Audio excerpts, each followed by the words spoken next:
ಬೈಲಹೊಂಗಲ ಪಟ್ಟಣ ಹಾಗೂ ನೇಸರ್ಗಿಯಲ್ಲಿ 2 ಪ್ರಕರಣಗಳಲ್ಲಿ ಮನೆ ಕಳ್ಳತನ ಮಾಡಿದ್ದ ಓರ್ವ ಆರೋಪಿಯನ್ನ ಬೈಲಹೊಂಗಲ ಠಾಣೆ ಪೊಲೀಸರು ಬಂಧಿಸಿದ್ದಾರೆ. ತಾಲೂಕಿನ ಮೊಹರೆ ಗ್ರಾಮದ ರಾಮಚಂದ್ರ ಉರ್ಫ್ ರಾಮಸಿದ್ದ ಫಕೀರಪ್ಪ ತಳವಾರ ಬಂಧಿತ ಆರೋಪಿಯಾಗಿದ್ದಾರೆ.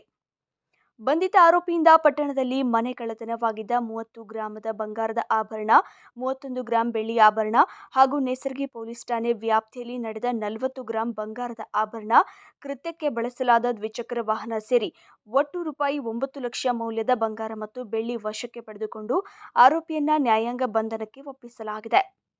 ಕಳ್ಳತನ ಪತ್ತೆಗೆ ಬೆಳಗಾವಿ ಎಸ್ಪಿ ಡಾಕ್ಟರ್ ಭೀಮಾಶಂಕರ್ ಗುಳೇದ ಮಾರ್ಗದರ್ಶನದಲ್ಲಿ ಹೆಚ್ಚುವರಿ ಎಸ್ಪಿಗಳಾದ Shruti K, RB Basargi, DYSP doctor Veeraiah Hiremath, CPI Pramod Eligar ನೇತೃತ್ವದಲ್ಲಿ ತಂಡ ರಚಿಸಲಾಗಿತ್ತು.